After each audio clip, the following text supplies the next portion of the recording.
All my life I've dreamed of seeing the ocean, a real, endless one, with azure water and white sand. My late husband Arthur promised that someday we would definitely go to one of those exotic islands that are shown in the advertisements of travel agencies. But life had taken a different course. First, I had to raise my son, then I had to help him with his first home, then there were grandchildren, and then Arthur was gone. I was left alone in our house in Ardentown with pictures on the walls and dreams that seemed more and more unfulfilled with each passing year. My name is Esther Norbury. I am 68 years old, and I am a former elementary school teacher. I worked in schools for 39 years, and the kids were never the problem. The problem was always the parents. And how ironic that so many years after retirement, this truth has caught up with me in my own family. My son Connor has always been ambitious. As a child, this quality seemed wonderful to me. He strived to be the best at everything, to get top grades, to win in competitions. I was proud of him. Arthur and I did everything to support his aspirations. When it came time to choose a profession, Connor decided to become an accountant. Money, Mom, he said, is freedom. I want to be free. I didn't realize then that freedom in his mind meant freedom from obligation, freedom from gratitude, freedom from us. Prudence, his wife, came into his life when he was 32. Tall, slender, with perfect posture and hair that always looked like it had just come out of a beauty parlor. The first time I met her, she smiled and called me Mom, but her eyes remained cold. I sensed it right away, but I didn't say anything to Connor. He was in love, and I didn't want to mar his happiness. After the wedding, they visited us less and less often. First once a month, then on holidays, and after the birth of Gareth, their firstborn, the visits dwindled to twice a year, at Christmas and my birthday. When Eloise, their second, was born, Prue began using the kids as an excuse. The kids are so tired from traveling. Gareth is allergic to your cat. Eloise needs to get ready for a performance. And I accepted those excuses because what else could I do? Arthur passed away 5 years ago. A heart attack took him in his sleep, peacefully, without suffering, just like he wanted. But for me, his passing was the beginning of a loneliness that grew deeper every day. Connor came to the funeral, of course. He stayed 2 days and left, citing work emergencies. Prue didn't even hide her relief as they got into the car. From then on, they called once a week, visited me on major holidays, and politely declined all my offers to come visit. My pension was modest, but Arthur had always been prudent. Insurance, small savings, a house fully paid off 15 years ago. I wasn't in need. Connor, on the other hand, despite his profession, was constantly struggling financially. Then a new car, then repairs to the house, then an exclusive camp for Gareth. I helped out, of course. What mother would deny her child? The idea of traveling came to me on the anniversary of Arthur's death last year. I was sitting on our veranda, going through old scrapbooks, and came across a magazine clipping. A photograph of Santa Lucia Island with its famous Piton peaks rising above the azure sea. Arthur had clipped that picture 20 years ago and said, "Someday we'll be standing there together, Essie." He always called me Essie. That night I made my decision. I had savings, money that Arthur and I had been saving for a rainy day. I never told Connor about it. Arthur insisted on it. "Keep some of the money secret, Essie." Not because I don't trust Connor, but because every woman should have her own safety cushion. Wise Arthur, he always saw through people. For 3 months, I researched travel deals, compared prices, read reviews. I wanted this trip to be special, not just for me, but for the whole family. Maybe away from the daily grind, on a beautiful island surrounded by beauty, we could become close again. Maybe Connor would remember how he used to be before money and status became his main values. I chose the Pearl of the Caribbean, a private island with a luxury resort with activities for all ages. 2 weeks in a 3-bedroom suite overlooking the ocean, all-inclusive excursions, spa treatments, scuba diving for Gareth, he always wanted to try it, local cooking lessons for Prue, she considered herself an expert cook, and even a kids club for Eloise, even though at 14 she already considered herself an adult. The trip cost a fortune, almost all of my savings, but I didn't regret it. I imagined eating breakfast on the terrace overlooking the ocean, exploring the island together, sitting on the beach in the evenings and looking at the stars. How Connor would once again be the boy who loved to listen to my stories before bed. I decided to surprise him and announce the trip during our traditional Sunday dinner that happened once a month. Connor always came reluctantly, but this time I was sure the news of the trip would change everything. The day came. I made Connor's favorite dish, roast duck with apples, just like his grandmother used to make. I baked the apple pie he'd loved as a child. I set the table in the living room with the best tablecloth and pulled out the set Arthur and I had gotten as a wedding present. They were an hour late. Connor looked annoyed, as if this visit had been a heavy duty. Prue immediately started checking messages on her phone. Only Eloise gave me a hug and sincerely thanked me for inviting her. Gareth mumbled something that could have been taken as a greeting and then went straight to his tablet. "Dinner's ready," I said, trying to sound pleased. "I made your favorite duck, Connor." "Mom, you know Prue and I are on a diet," he replied, not even looking at the table I'd worked so hard to set. "We only eat organic meat from proven sources." "Oh, I didn't know." I felt my joy begin to melt. "But maybe a little salad or—" "I'll have some salad," Prue interrupted, still on the phone. "Just no dressing, please. And the kids will just have salad. We're watching their diet." "But I want duck, Grandma," Eloise said quietly, looking at her mother apprehensively. "Eloise," Prue finally got off the phone. "We've already discussed this. No red meat in our family." "Duck is not red meat," I pointed out. "Mom, please don't tell us how to raise our children." Connor finally looked at me, irritation in his gaze. "We have certain principles about nutrition." Dinner passed in tense silence. I tried to make conversation about Eloise's school, about Gareth's athletic success, about Connor's work, but I got only one-word answers or irritated sighs. Prue went out twice to take an important call. Gareth wouldn't take his eyes off his tablet. Only Eloise tried to keep the conversation going, but after a few sharp remarks from her mother, she too fell silent. When the meal was over, no one had tasted my duck except Eloise, who had sneaked a piece when Prue left the room. I decided it was time for my surprise. "I have news," I said, pulling an envelope of travel vouchers from the cupboard. "I wanted to give you all a present." "Mom, if it's some of Arthur's old stuff you want to give us again, then frankly we don't have room for—" Connor began. "No," I interrupted, trying to keep a smile on my face. "It's something special. I've bought vouchers for all of us to the Pearl of the Caribbean.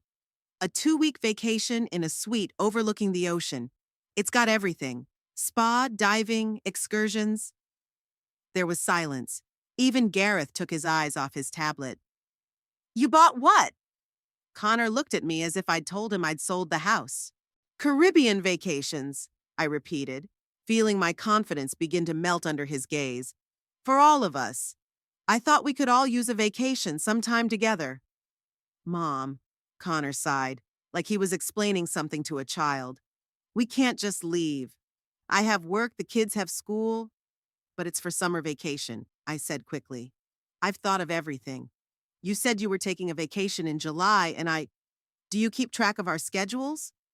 Prue intervened, her voice sounding accusatory. "That's a little creepy, Esther." "No, it's not." I felt the color flood my cheeks.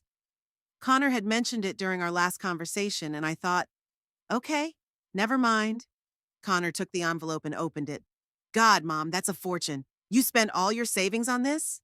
"Not all of it," I lied, not wanting to look so reckless in their eyes. I still had some money left over. "Well, thank you, of course." Connor put the vouchers on the table. "But next time, please consult us before you make such purchases. Maybe we'd prefer to go to Europe or—" "Oh dear, the Pearl of the Caribbean!"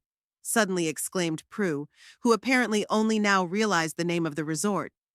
"It's the most exclusive resort in the region. Heidi from my fitness club was there last year and couldn't stop talking about it."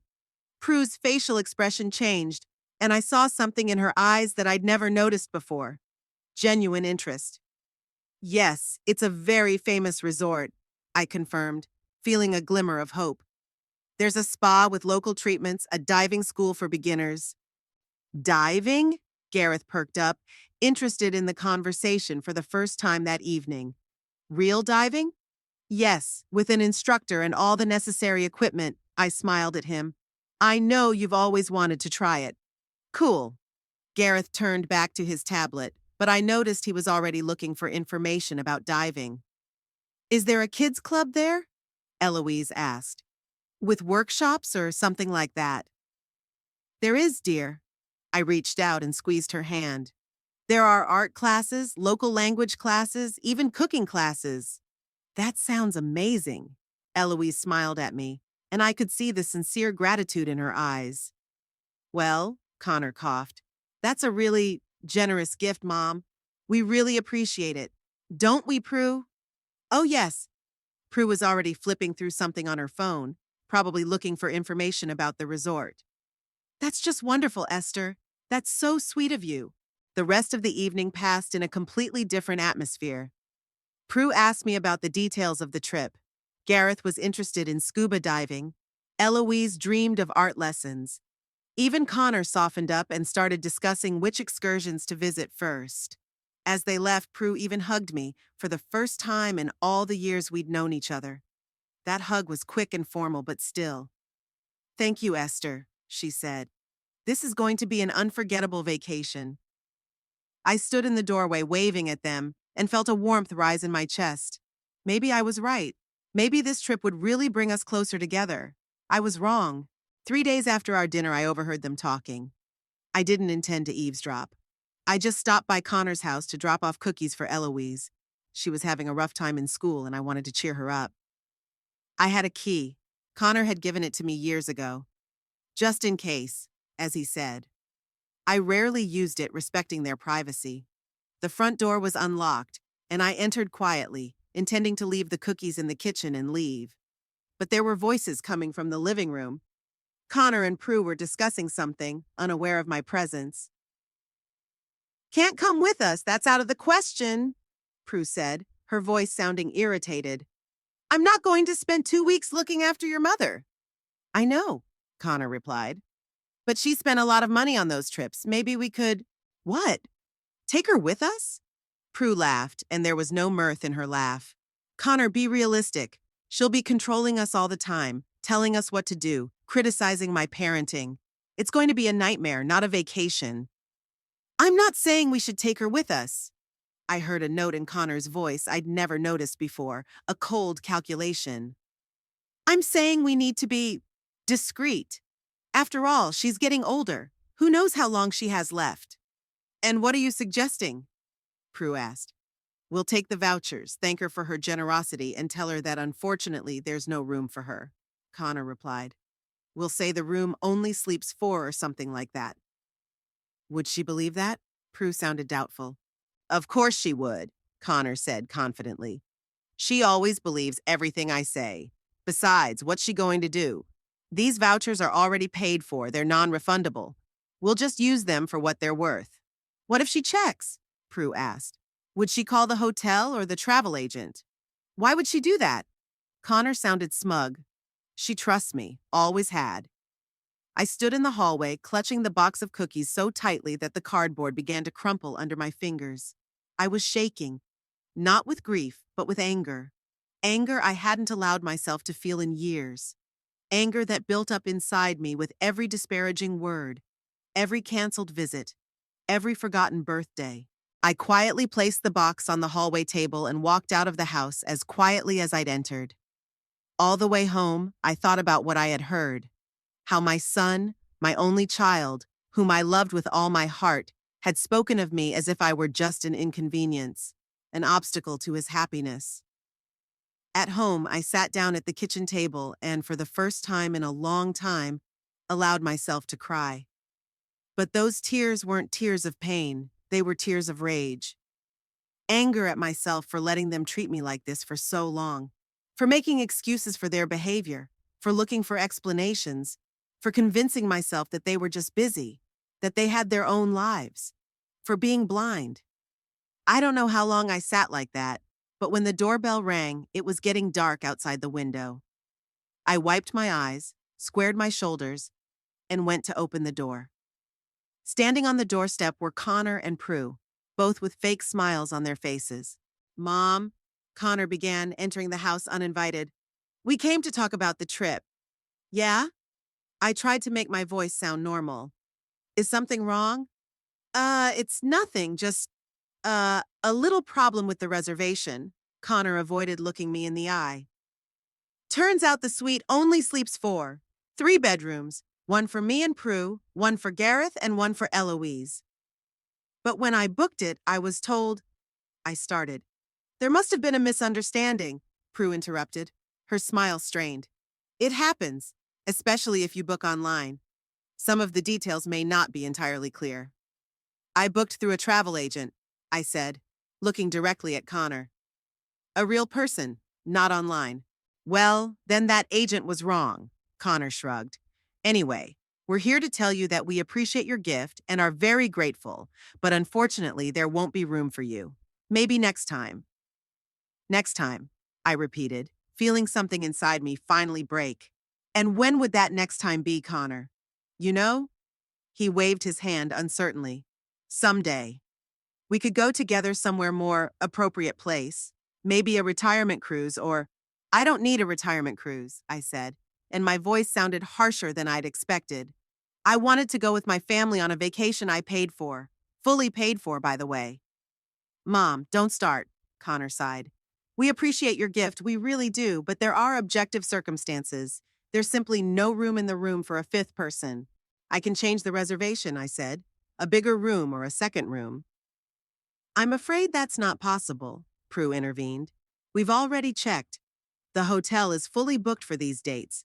Not a single room available. They lied to my face without blinking an eye.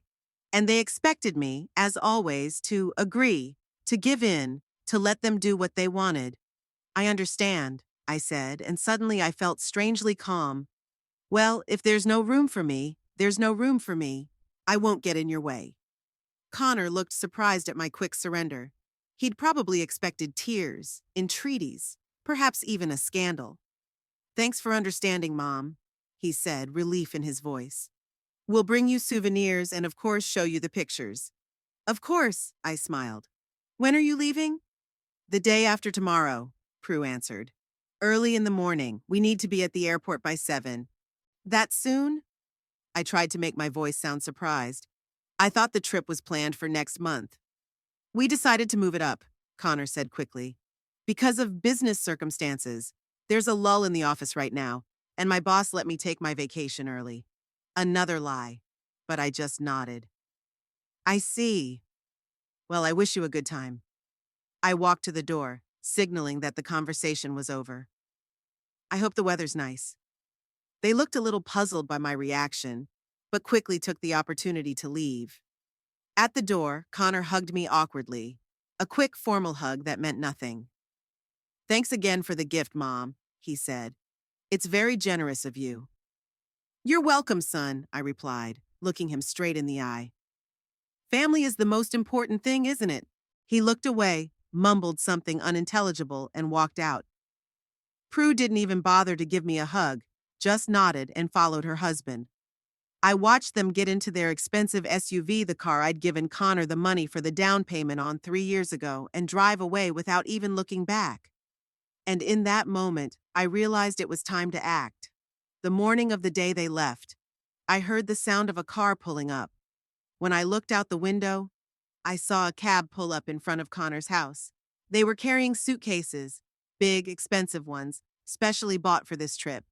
Gareth looked sleepy but excited. Eloise was quiet and pensive. Prue was commanding the cab driver, pointing out exactly how the luggage should be stowed. Connor was checking IDs.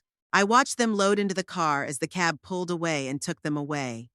To the airport, to the island, to the vacation I'd given them and from which I'd been removed. As soon as the cab disappeared around the corner, I went back into the house and headed resolutely for the phone. No tears, no doubts, just cold fury and a clear plan of action. I dialed the number of the travel agency Azure Coast, where I had bought a few months ago. Azure Coast Travel Agency, how can I help you? I heard a pleasant female voice. Hello, my name is Esther Norbury. I purchased a family trip to the Pearl of the Caribbean from you. My voice sounded calm and confident. One moment, Mrs. Norbury, I'll check the information. Followed by a short pause. Yes, I see your reservation. 3-bedroom suite, all-inclusive airport shuttle. Check in today. Is there a problem? Not a problem. I took a deep breath. I'd like to make a change to the reservation. The family has already left for the airport, but I'd like to adjust some of the details of their vacation. What kind of changes would you like to make? The agent sounded wary. First, I'd like to move them from the suite to a standard room, I said firmly. Preferably the one farthest from the beach. That's an unusual request. The agent was clearly surprised. Usually clients ask for an upgrade, not a downgrade. May I know the reason? Personal circumstances, I replied. I also want to cancel all the extras I paid for. Spa treatments, personalized excursions, diving lessons. All of it. There was a pause. I could almost see the agent frowning, trying to figure out what was going on. Miss Norbury, all of these services have already been paid for by you. Canceling at this stage means the money will simply be lost. We won't be able to get it back to you. I understand. My voice remained steady. But I don't want that money to disappear. I want to redirect it to another booking. Another reservation? The agent interjected. Yes, I want to book a separate trip for myself to the same resort. I straightened up as if the agent could see me through the phone. For the same dates, but not in the main part of the hotel, but in the VIP area. And I want to redirect any canceled services to that reservation. Pause again. I could practically hear the gears turning in the agent's head, trying to understand the situation. Mrs. Norbury, I must warn you that if your relatives are already flying out, they may be surprised by the changes upon arrival. Oh, I'm sure they will be surprised. I couldn't hold back a slight smile.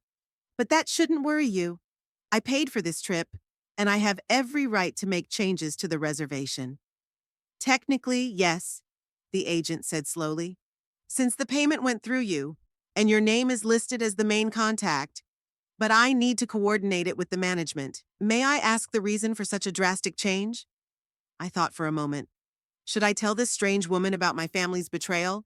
About how they lied to my face? How they had taken advantage of my kindness and generosity over the years? Family circumstances, I finally answered. Let's just say it's a surprise. I see. I could hear the doubt in her voice. Let me see what we can do. Fortunately, there are villas available in the VIP area, but the cost is much higher than your current reservation. I'm willing to pay the difference, I said confidently. It's not a problem. A few more minutes of talking about details, prices, and options followed. Finally, after consulting with management, the agent returned to the phone. Okay, Miss Norbury, we can make the requested changes. Your family will be moved to a standard double room in the main building with an extra bed for a third person. The room is in the far wing, facing the parking lot. All extras will be canceled. I felt a prick of conscience at the thought of Eloise, the only one who had been sincere to me. But then I remembered how she'd kept quiet when her parents treated me dismissively. She, too, must learn a lesson. Excellent, I said. And my new reservation? We've booked you a private villa in the VIP area with a private pool and direct access to the beach. All spa treatments, excursions, and other services that were on the original reservation will be transferred to your name. In addition, since you are upgrading to the VIP category, you will be provided with a personal butler for the entire stay. A personal butler? I didn't see that coming. That's, interesting. Yes, it's a standard service for VIP guests. He will assist you with any requests and organize your stay. Very convenient, especially if you're traveling alone. Great, I nodded, though the agent couldn't see it. And one more request. I want my family to be unaware of my presence at the resort. At least not at first. That's an unusual request, the agent hesitated again, but technically feasible. The VIP area is separated from the main part of the resort, and guests from different areas only cross paths in the common areas. Perfect. I felt confidence growing inside me. One last thing. I want to book a special tour for my family on the third day of their stay. A tour of the most beautiful places on the island, but with a specific guide. Which one? The agent asked. Me, I answered, and for the first time in many days, I laughed heartily. As I hung up the phone after the formalities were completed, I felt strangely relieved.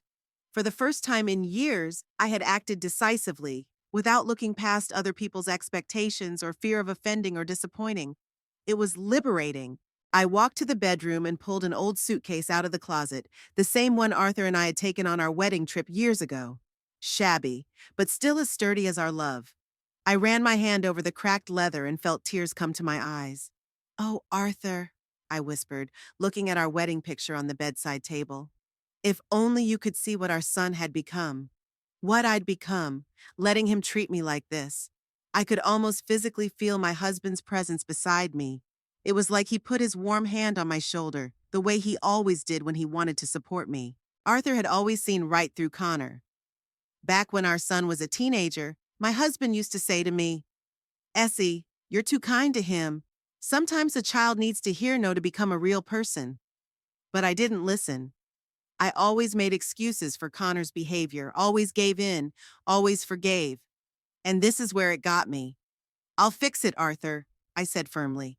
"It may be too late to change Connor, but it's not too late to change myself. And I would no longer be the kind of woman who could be tricked, used, and discarded when she became inconvenient." I opened my suitcase and started packing.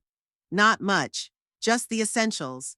After all, the island has a warm climate, and I could buy everything else locally. I had money, the very money I'd been saving for years for a rainy day, as Arthur had said. Finished with my things, I picked up my phone and booked a plane ticket. Luckily, there were no seats on the same flight as my family, but there was another leaving in 3 hours. I had to hurry. Just as I was finishing packing, my phone rang. Eloise's name popped up on the screen. I hesitated only a moment before answering it. "Grandma?" Her voice sounded quiet, almost a whisper. "Can you talk?" "Yes, dear," I answered, trying to sound normal. "How are you? Already at the airport?" "Yes, we're checking in," she continued quietly. "I went to the bathroom to call you. Mom and Dad don't know." "Why are you calling secretly?" I asked, even though I knew the answer. "Because," she hesitated, "because Mom said we shouldn't bother you and remind you that you're not coming with us." I felt the anger rising inside again, but I suppressed it. Not at Eloise. She was the only one who cared about me in any way. "It was really nice of you to call," I said softly. "Don't worry about me. I'll be fine." "I'm so ashamed, Grandma." I could hear the tears in her voice. "The way they did to you, it's not right. You bought us those vouchers and they—" "Eloise, listen to me," I interrupted her, not wanting her to get more upset. "It's okay. Sometimes grown-ups do things not very well, but it's not your fault. You shouldn't feel guilty." "But I didn't say anything when they told you there was no room for you." Her voice shook. "I just sat there and kept quiet. I'm a coward." "No, honey, you're not a coward," I said confidently. "You're just a young girl who found herself in a difficult situation. And you know what? Sometimes the best way to deal with injustice is not to fight it head on, but to take a smart, strategic approach." "What do you mean?" I could hear the curiosity in her voice through the tears. "Just remember, not everything is always what it seems." I smiled, imagining her surprised face in a few days.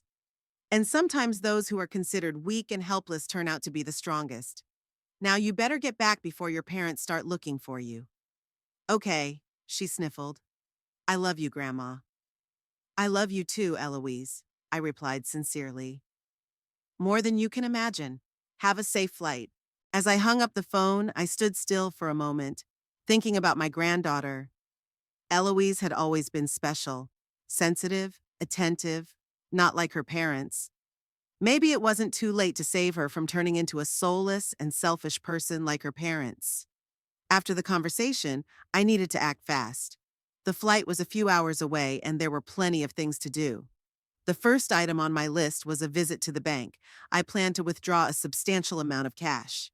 You never know what surprises might await on vacation, especially when you're up to something like this. The cab dropped me off at the Ardentown Trust Bank branch, the gray stone building with columns where Arthur and I had kept our accounts for the past 40 years. I pushed open the heavy glass door and stepped into the cool, air-conditioned air of the bank lobby. "Good morning, Mrs. Norbury," Doris greeted me, the teller who'd been working here for what seemed like as long as the bank had existed. It was nice to be recognized, especially after years of invisibility in my own family. What can I do for you today? Good morning, Doris. I need to withdraw some money from my account. I handed her my bank card and ID. Of course. She took the documents. How much would you like to withdraw? I said an amount that made Doris raise her eyebrows slightly. It's quite a large sum, Mrs. Norbury, she said cautiously. Are you sure? Absolutely, I nodded. I'm going on vacation and I want to make sure I have enough money. Doris called the manager, who tried to dissuade me from withdrawing such a large sum in cash, suggesting safer alternatives. But I was adamant, and soon walked out of the bank with an envelope full of bills safely tucked away in the inside pocket of my bag. The next item on my list was shopping. My closet consisted mostly of practical, comfortable clothes, nothing suitable for a luxury resort. Oh, and I needed something special for my plan, clothes that would make me unrecognizable to my own family. I headed to Hampton Plaza, Ardentown's most fashionable shopping center. I usually avoided this place because of the high prices and snobby service, but today I needed exactly what they had to offer. The first store on my route was Elizabeth Warren, a boutique specializing in clothing for women of elegant age, as they delicately put it. I walked in and immediately felt the appraising gaze of the saleswoman, a young woman with perfect hair and flawless makeup. "What can I do for you?" she asked with a professional smile, but I noticed her quick glance at my modest outfit, a simple cotton dress and comfortable shoes. "I need a whole new closet," I said, squaring my shoulders. "I'm going to the Pearl of the Caribbean and I want to look the part." At the mention of the resort, her attitude changed instantly. Her smile became warmer and her gaze more interested. "Pearl of the Caribbean? Delightful." She came closer. "What kind of style are you looking for? Something classic, elegant, or perhaps more modern, bright?" I thought for a moment. What kind of image did I want to create? Certainly not the one my family was used to, the modest, inconspicuous grandmother. "I want to look spectacular," I finally said. "Elegant, but with a twist, and not like the average grandmother." The saleswoman, her name tag read Laura, looked me over from head to toe, but now her gaze was professional, not dismissive. "You have a great figure for your age," she said, "and you have great posture. We can do something really amazing. Let me pick out a few options." The next 2 hours turned into a real transformation. Laura turned out to be a talented stylist. She brought outfits that I would never have chosen myself: silk tunics in bright colors, linen pants with a perfect fit, flying dresses with unusual prints. Each item looked expensive and stylish, but was suitable for a woman of my age, nothing vulgar or inappropriately youthful. I ended up buying 6 sets of clothes, 3 pairs of shoes, a hat, 2 scarves, and big Jackie Kennedy-style sunglasses. The amount on the receipt would have made me cringe a week ago, but today I didn't even blink as I paid. Leaving the store with a few bags, I headed to the beauty salon on the top floor of the mall. My short gray haircut, which I'd worn for the past 10 years, was practical but completely unremarkable. It was time for a change here as well. The stylist, a young man named Marcus with bright blue hair, suggested leaving the length slightly longer than the current length, but changing the shape and adding color. A warm silver with ashy blonde highlights. The process took almost 3 hours, but the result exceeded all my expectations. From the mirror, I was looking at an elegant, stylish woman whom I hardly recognized. "You look amazing." Marcus was clearly pleased with his work. Minus 15 years at least. "Thank you." I couldn't stop staring at myself in the mirror. It was exactly what I needed. Walking out of the salon with a new haircut and bags of new clothes, I felt like a different person, stronger, more confident. This new Esther was not going to put up with neglect and disrespect. This Esther was going to teach a lesson. Time was running short, and I needed to hurry home to repack my suitcase with my new purchases. But before that, there was one more important item on my list: a visit to Evelyn. Evelyn Drake had been my best friend since college. We went to teacher training together, started school together, but unlike me, Evelyn had a career. She became a school principal and retired with honors and a decent pension. She was always stronger than me, always knew what she wanted out of life. I called her from a cab and she immediately invited me to stop by. "Only for 15 minutes, I warned, explaining that I was flying out today. The cab pulled up to her neat 2-story house with a well-kept garden, and I hurried to the door, clutching the shopping bags to my chest. Good heavens, Esther! Evelyn exclaimed as she opened the door. What have you done to yourself? You look amazing! I decided to change a little. I smiled as I entered the house. I don't have much time, Ev. I have a plane to catch. Tell me. She led me into the living room where the coffee table was already set. What's going on? You've never been spontaneous. I summarized the whole story, how I'd bought the trips, how Connor and Prue had decided to keep me home, and what revenge plan I'd come up with. As I told it, Evelyn's face changed from shock to outrage and then to rapturous approval. Esther Norbury, she said when I had finished, in all our friendship I have never once seen you act selfishly. Not once in 50 years. You've always thought of others, your students, Arthur, Connor, his children, always putting other people's needs before your own. And look where it's gotten you, your own son treating you like nothing. I know, I sighed. I let it happen. I guess I was afraid of losing him. After Arthur died, Connor was all I had left. Nonsense, Evelyn stepped forward. You have you, Essie. And from what I see today, you finally realized it. Look at you, new hair, new clothes, new confidence. You're finally starting to live for yourself, and that's great. But isn't that a little too, petty? I wondered. Flying to the other side of the world to get revenge? It's not revenge. Evelyn shook her head. It's a lesson that should have been taught a long time ago. And if that requires you to fly to a paradise island and live in luxury, well, I can only see the justice in that. I laughed, feeling the weight of doubt lift from my shoulders. You always had a way of cheering me up, Ev. And you've always been too hard on yourself. She took my hand. Essie, you deserve this vacation. You deserve respect. And if your family can't give it to you willingly, let them learn a lesson. Go show them that an old teacher can still teach a lesson or two. We hugged and I felt overwhelmed with gratitude for this friendship that has stood the test of time. Back home, I quickly repacked my suitcase, adding new acquisitions and leaving most of my old clothes behind. As I put on one of the new outfits, ivory linen pants and an abstract print tunic, I felt like a different person. A woman who knows her own worth and won't let anyone think otherwise. The flight lasted about 6 hours. As we began to descend, I saw an island in the porthole, emerald green surrounded by azure water. This is exactly how the Pearl of the Caribbean looked in the photos, but the reality exceeded all expectations. I was met at the airport by a hotel representative, a young man named Ramon, who led me to a luxury sedan with the hotel logo on the door. Is this your first visit to us? Ramon asked as we pulled into the driveway. Yes, it is, I replied, looking out the window. Oh, then you're in for a real treat, he smiled broadly. The Pearl of the Caribbean is a very special place. Many of our guests return again and again. The drive from the airport to the hotel took us through beautiful scenery.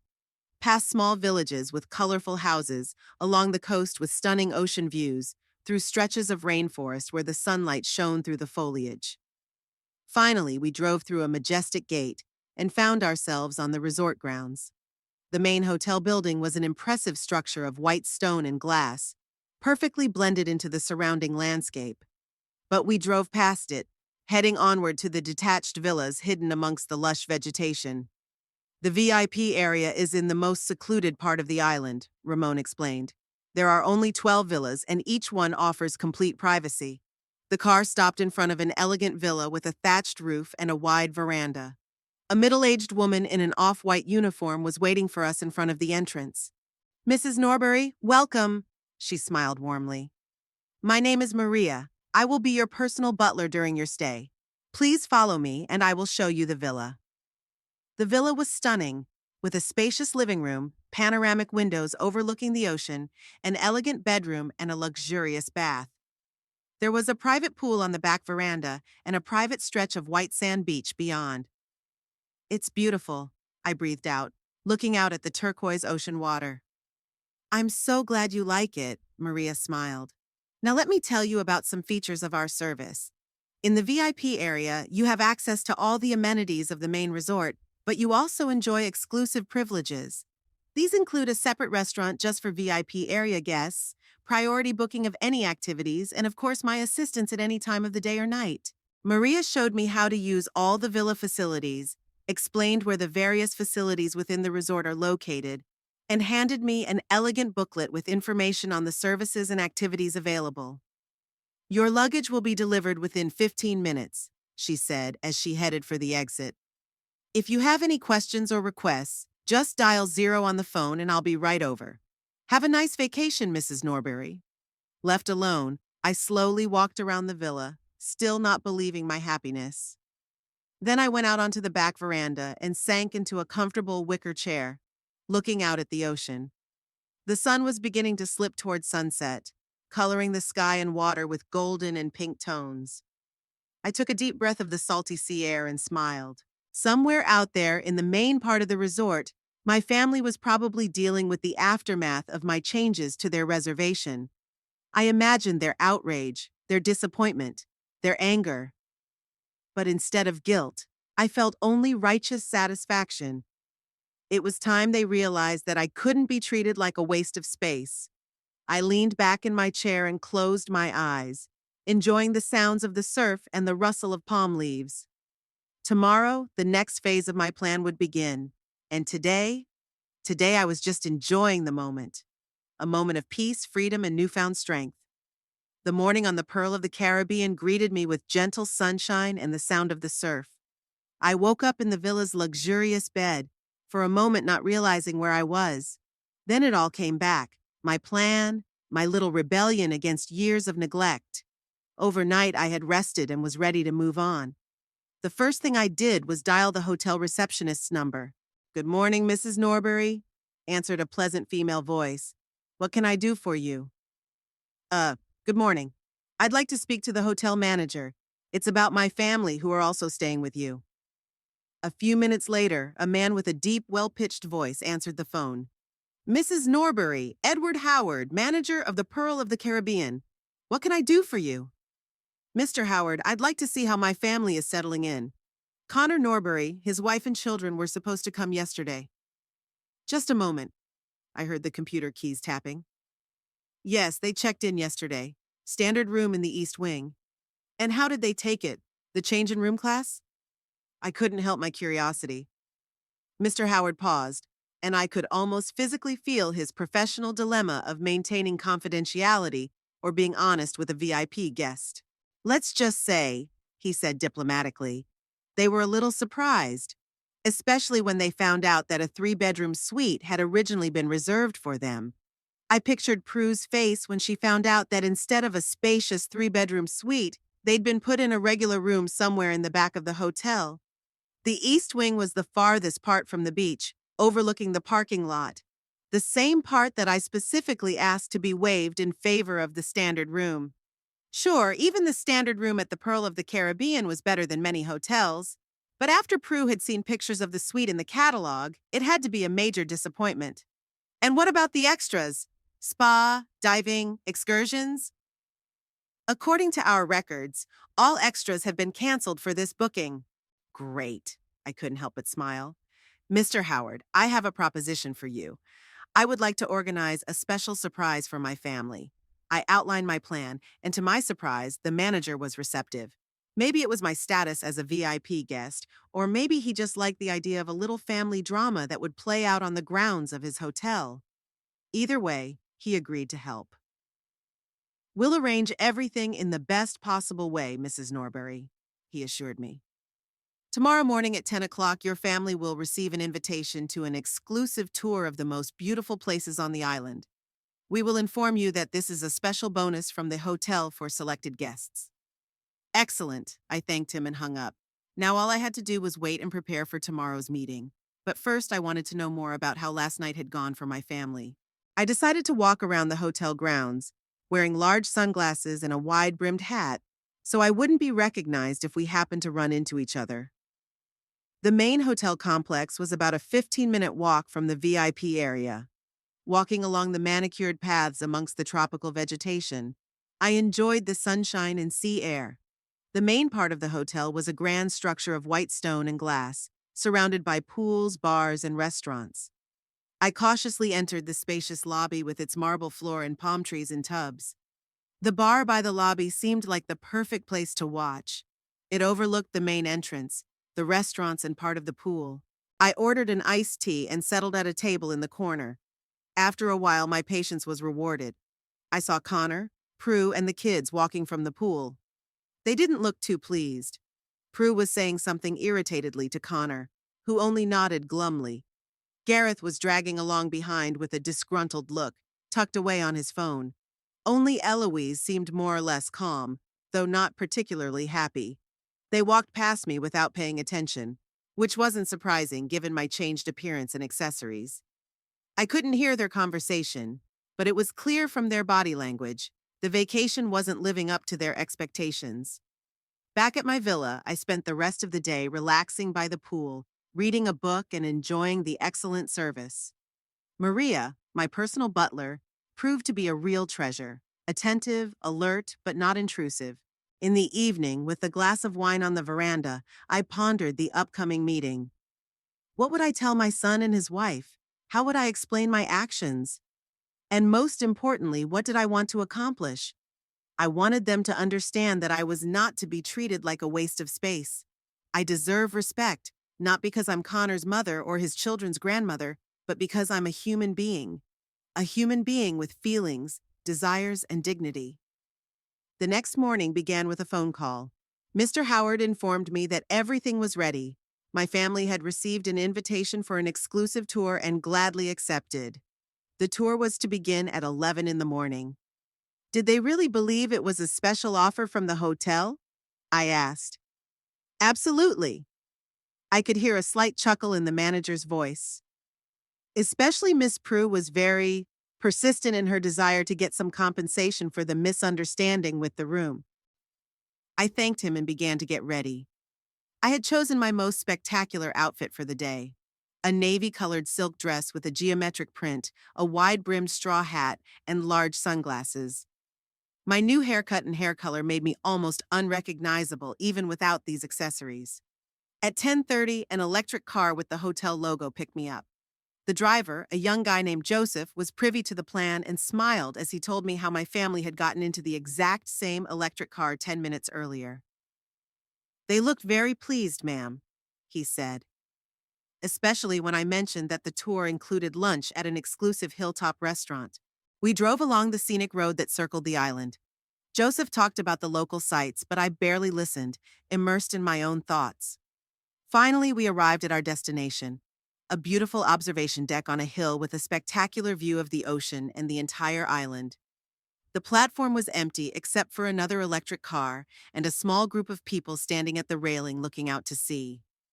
My family, Connor, Prue, Gareth, and Eloise, all in light beachwear, were listening to something a tall man in a hotel uniform, obviously their guide, was telling them. We're here, ma'am. Joseph stopped the car a few meters away from them. Good luck to you. I took a deep breath, put on my sunglasses, and got out of the car. The tour guide saw me and nodded faintly. He was aware of the plan, too. I slowly made my way toward the observation deck, holding myself as if I were just another tourist who had come to admire the view. Here comes our special guest, the guide said loudly, pointing at me. Mrs. Norbury, welcome. We've just started our tour. Everyone turned in my direction. I took off my glasses and hat, looking directly at my son. Hello, Connor, I said calmly. Prue, Gareth, Eloise. How are you resting? Their faces were worth every penny spent and every minute of planning. Connor turned as pale as if he'd seen a ghost. Prue opened her mouth but couldn't utter a word. Gareth blinked, shifting his gaze from me to his parents and back again. Only Eloise, after the initial shock, smiled, genuinely relieved. Grandma? Connor finally squeezed out. How are you? What's going on? What's going on is that I've decided not to stay home alone while you enjoy a vacation on my dime, I replied, stepping closer. I hope you like your room. I've chosen something a little more modest for you. A little more modest. You? Prue finally found her voice. You changed our reservation? Did you put us in that dump with the dumpsters? Dumpsters? I faked a frown. Oh, that's a shame. I asked for a room overlooking the parking lot. Apparently there's been a misunderstanding. Misunderstanding? Prue practically hissed. We're living in a tiny room that doesn't even have room for our suitcases. Gareth and Eloise have to share one bed. We have no jacuzzi, no balcony, no minibar, and we have to walk 15 minutes to the beach. How inconvenient, I nodded. Almost as inconvenient as finding out your family lies to your face and leaves you at home when you've spent all your savings on their vacation. Connor took a step forward, his face taking on a familiar expression, a mixture of irritation and condescension that he usually spoke to me with. Mom, this is ridiculous. You set this whole thing up because of a childish grudge? That's not what grown-ups do. No, Connor, grown men don't lie to their mothers. Grown-ups don't steal trips bought with an old woman's money and leave her at home. Grown men don't discuss how to get rid of their mother, thinking she can't hear. Were you eavesdropping? Prue was indignant. I came to bring cookies for Eloise, I replied, looking at my granddaughter who was blushing slightly. And I heard you discussing that there's no room for me, and that these vouchers have already been paid for. They're non-refundable. Connor and Prue exchanged quick glances, clearly trying to come up with an excuse. Mom, you've got it all wrong, Connor began. Don't go on. I held up my hand, stopping him. I've heard enough to get it right. And by the way, I called the hotel before you arrived. The suite had 5 beds, not 4 as you claimed. There was silence. The guide and Joseph delicately stepped back, pretending to admire the view and not to hear our conversation. Gareth looked embarrassed and didn't know where to look. Eloise looked at me with admiration. Grandma, you look amazing, she said suddenly. I didn't recognize you at first. Thank you, dear, I smiled at her. I decided it was time for a change. Where are you staying? Eloise asked. In a hotel, too? Oh, yes, I nodded. In the VIP area, I have a private villa with a private pool and access to the beach, and a personal butler who fulfills my every wish. What? Exclaimed Prue, her eyes widening in shock. You're living in the VIP area, but that's the most expensive part of the hotel. Indeed, I agreed. But I decided I deserved a little luxury. After all, I've worked and saved money all my life. It's time for me to live for myself. At our expense? Connor was outraged. You canceled all our services to pay for your villa? At your expense? I laughed. Connor, honey, I paid for those trips. It was my money. And yes, I redirected all the extras to my booking. The spa, the diving, the excursions, all of that is for me now, not you. You had no right. Prue was practically screaming. We had already planned how we were going to use these services. Gareth was so looking forward to the diving lessons. Just like I was looking forward to a vacation with my family, I parried. But you decided there wasn't no room for me. Well, now there's no room for you in my plans for these 2 weeks. Connor stepped toward me, his face red with anger. You set this whole thing up on purpose to ruin our vacation. No, Connor, I shook my head. I did it to teach you a lesson you should have learned a long time ago. You can't treat me like I'm nothing. I'm a human being. I'm your mother and the grandmother of your children. I deserve respect. Respect? Prue snorted. After being so mean? Mean? I looked her straight in the eye. Meanness is when you put up with a man for years just because of his money and inheritance. Mean is when you smile in his face and say mean things behind his back. Meanness is when you teach your children to disrespect their own grandmother. That's what meanness is, Prue. Prue recoiled as if I'd slapped her. Connor looked like he didn't know what to say, a rare occurrence for my always confident son. You know, I continued, turning to everyone, I've been wondering for a long time why you guys started treating me like this. What did I do wrong as a mother, as a grandmother? And I came to the conclusion that my main mistake was that I let you behave like that. I was always giving in, always forgiving, always justifying your behavior. But not anymore. So what, now you're going to take revenge on us? Connor asked, crossing his arms over his chest. Revenge? No, I shook my head. I'm just going to live my life. A life where there's room for respect and dignity. And if you want to be a part of that life, well, you're going to have to learn to respect me. Not for being your mother or grandmother, but for being human. The silence that followed my words seemed deafening. I looked at my son, at his wife, at my grandchildren, and for the first time in years I felt truly free. Free from the fear of losing them, free from the desire to please, free from the need to be comfortable. Now, if you don't mind, I put on my glasses and hat. I have a massage scheduled at the spa. Enjoy your vacation. I turned to leave, but suddenly I felt someone grab my arm. It was Eloise. Grandma, can I come with you? She asked quietly but firmly. I looked at my granddaughter. Her eyes were full of hope and some new respect. Then I shifted my gaze to Connor and Prue, who looked as if they'd been betrayed. If your parents don't mind, I replied. Eloise, you're not going anywhere, Prue cut her off immediately. We're going to spend this vacation together as a family. As a family, Eloise raised her voice at her mother for the first time in my memory. Just like you wanted to spend it with Grandma, leaving her home alone when she bought us those vouchers? Don't you dare talk to your mother like that, Connor interjected. Why not? Eloise didn't back down. Because children need to respect their parents, and parents don't need to respect their parents? I looked at my granddaughter with surprise and pride. At 14, she was showing more wisdom and courage than her parents. You know what, Eloise? I squeezed her hand gently. Why don't you join me for lunch tomorrow? I'll be at the VIP area restaurant at 1 o'clock, if your parents allow it, of course.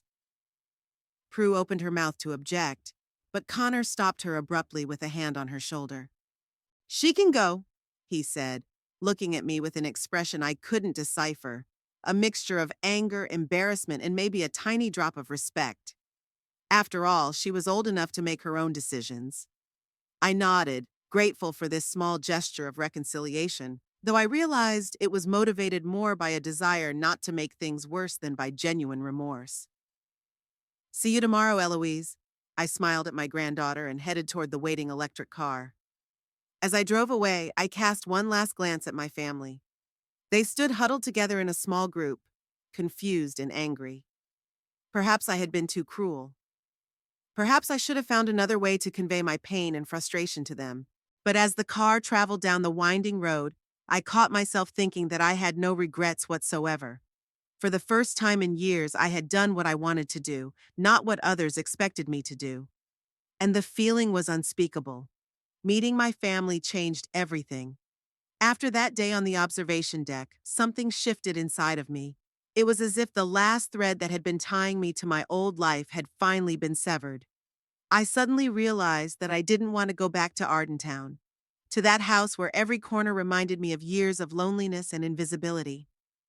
The next day, Eloise showed up for lunch as we'd agreed. When I saw her in the VIP area restaurant, I was genuinely pleased. She looked a little embarrassed and unsure, looking around and checking out the luxurious interior. Grandma, she noticed me and smiled. It's so beautiful here. Welcome, dear. I hugged her. I'm glad you came. Your parents didn't mind? To be honest, they weren't too happy about it, Eloise shrugged. But after last night, they didn't dare forbid it. Dad didn't say a word all night, and Mom, well, you know Mom. I nodded. Yes, I knew Prue well, her ability to turn any situation into a drama where she was the central victim. We sat down at a table overlooking the ocean. Eloise couldn't take her eyes off the turquoise water and white sand beach. Tell me how you're settling in, I asked when the waiter brought us menus. Terrible, Eloise snorted. The room is tiny, overlooking the parking lot. Gareth and I sleep in the same bed, and he kicks in his sleep. Mom complains all the time and tries to get compensation from the administration. Dad mostly sits on the balcony and drinks, and all Gareth does is play on his phone. That doesn't sound like much fun. I tried not to sound satisfied. Not fun at all, Eloise agreed. But you look amazing. And your villa must be amazing too. Would you like to see it this afternoon? I suggested it. Her eyes lit up. Is it really okay? Sure. You're my granddaughter, and I'm always happy to see you. Over lunch, Eloise told me how she and her parents had spent last night after we met. Prue was hysterical and accused Connor of failing to control his mother. Connor snapped that she was the one who insisted on leaving me at home. Gareth locked himself in the bathroom with headphones on, and Eloise thought for the first time about how they'd all treated me all these years. I feel terrible, Grandma. She lowered her eyes. I let it happen too, didn't I? I kept quiet when they spoke ill of you, didn't stand up for you. You were a child, Eloise, I covered her hand with mine. And you still are. It's not your fault. But now I see how wrong it all was, how they treated you, how they use you when they need money and ignore you the rest of the time. The wisdom of my 14-year-old granddaughter amazed me. At her age, I wasn't even close to being that perceptive. After lunch, we went to my villa. Eloise was delighted with the private pool, the spacious living room, and especially the access directly to the beach. We spent the rest of the day walking along the beach, collecting shells and talking, really talking, probably for the first time. When it was time for her to go back, I noticed a shadow of disappointment on her face. You can always come again, I said. My door is open to you. Thank you, Grandma. She hugged me tightly. It was the best day of the whole vacation. In the following days, Eloise came to see me every day. Sometimes for a little while, sometimes for the whole day. We swam, walked, read books, and just talked. She talked about school, about her dreams of becoming a marine biologist, about how hard it was sometimes at home, where no one cared about her interests.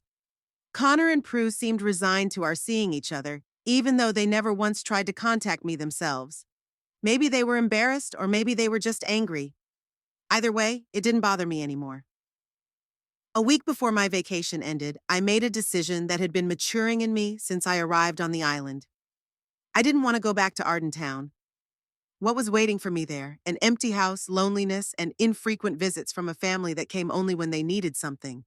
But here on the island, I'd suddenly found something I'd never dreamed of, a new life. During these days, I met several interesting people. There was Margaret, a 73-year-old widow from England, who had been traveling the world for the past 5 years since her husband's death. There was Ramon, a local artist who sold his paintings to tourists and offered to teach me how to paint.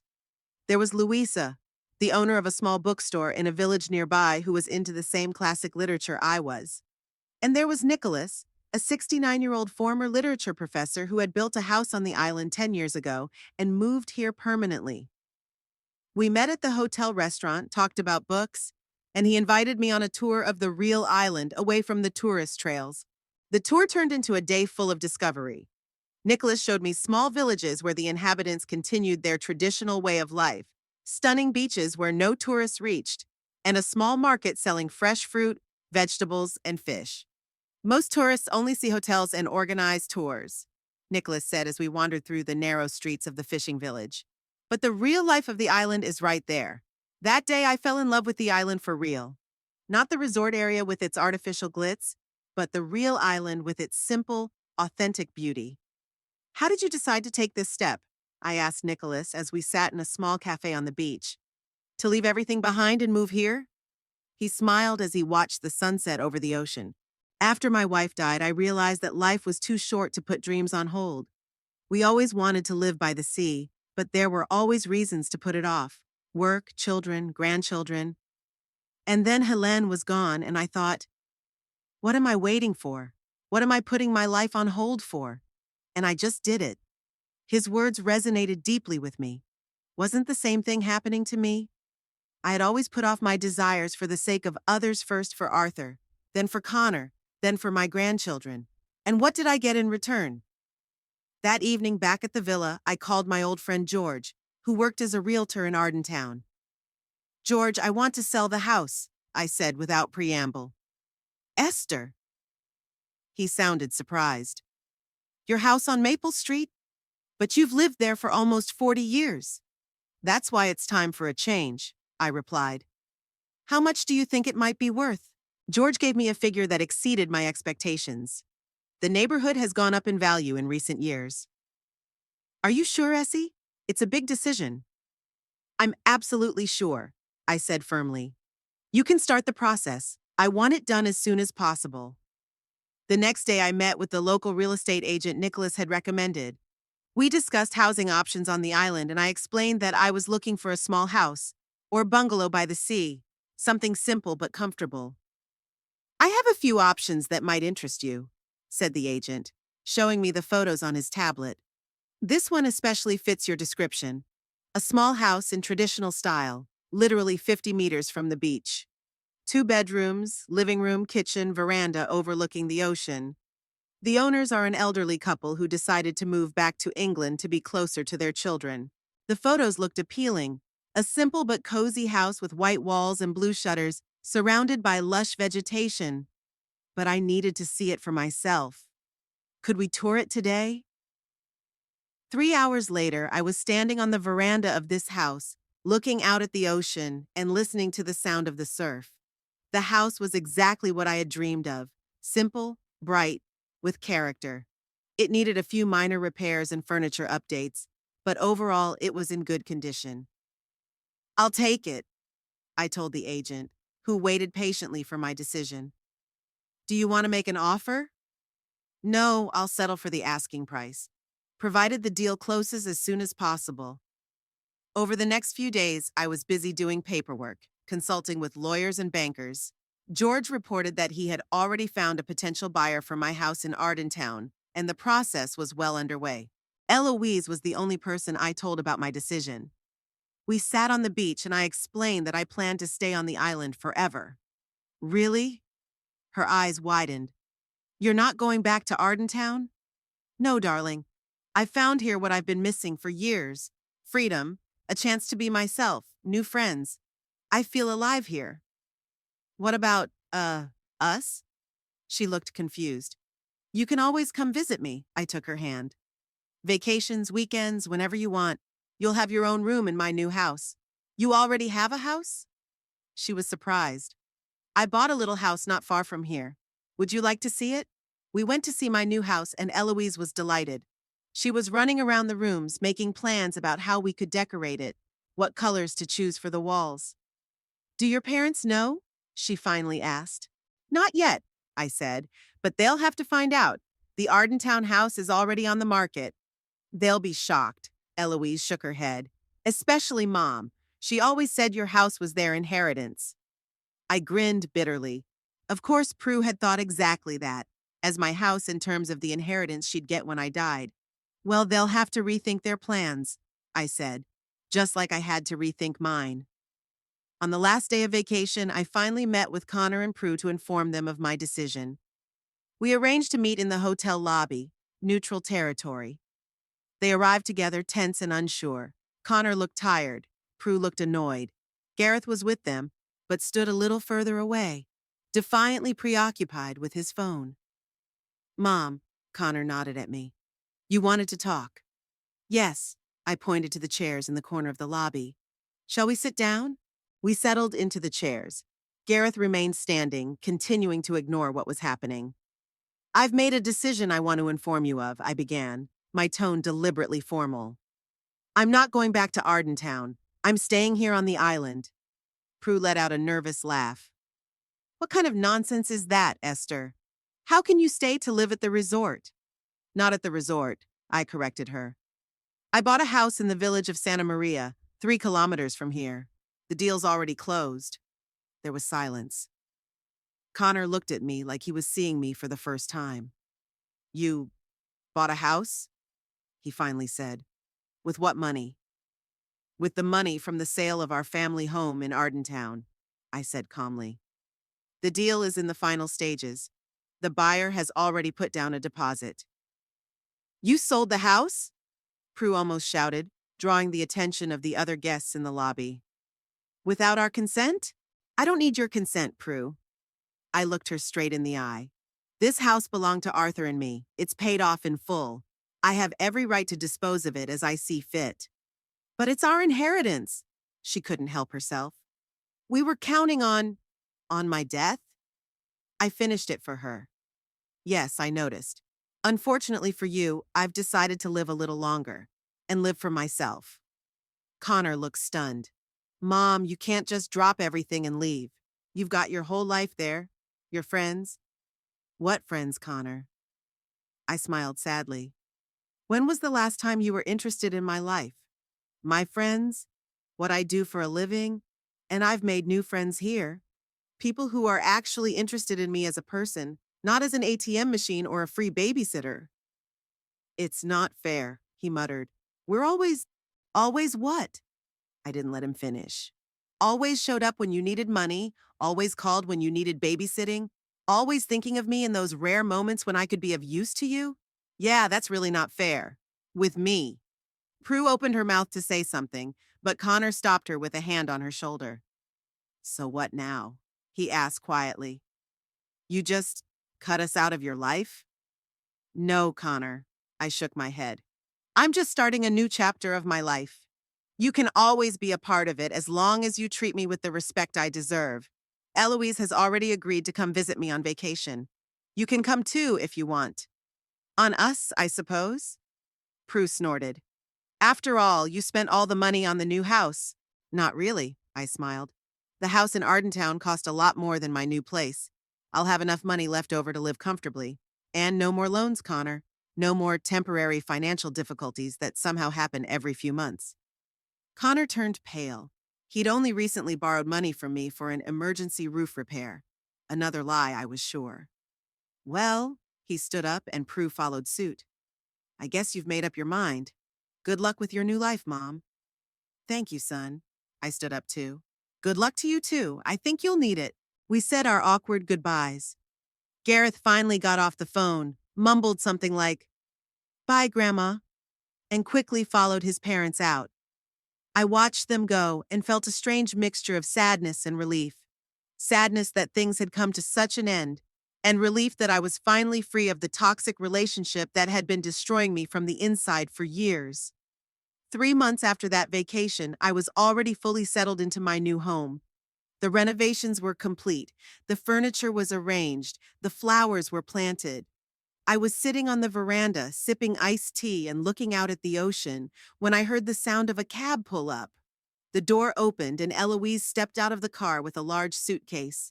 She saw me and waved, then walked quickly down the walkway toward the house. Eloise! I hugged my granddaughter. What a surprise! I didn't expect you until next month. I couldn't stay there anymore, Grandma. Her eyes were red as if she had recently cried. Things got worse after we came back. Daddy lost his job. His company was downsizing. Mom yells at everyone all the time. They're selling the house because they can't pay the mortgage anymore. And yesterday. She stopped talking. What happened yesterday, honey? I took her into the house, sat her down at the kitchen table, and poured her a glass of cold water. They had a fight about money, the usual. And then Mommy said it was all your fault. That if you hadn't sold the house, they could have borrowed money from you or even moved in with you. Dad yelled that she'd always counted on your money and that it was her idea to keep you home during the vacation. Then they started blaming each other, and it was so awful. Her voice shook. I just couldn't take it anymore.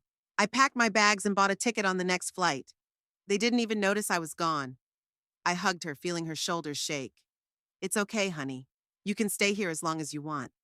Can I? She looked up at me with tearful eyes. I can live with you? Of course. I smiled. Your room is always ready. And there's a great school here, I've already found out. Nicholas, remember I told you about him? Knows the headmaster. I'm sure we can arrange everything.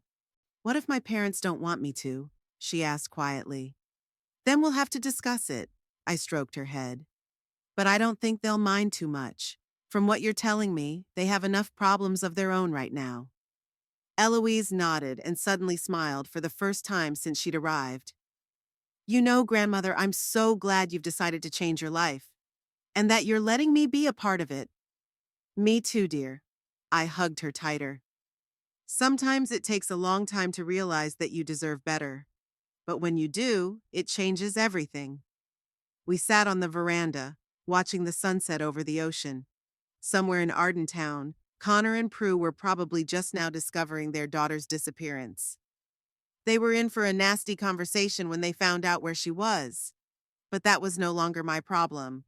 My new life was just beginning, and there was only room in it for those who knew how to appreciate and respect others. I'd spent too many years being invisible. It was time to shine.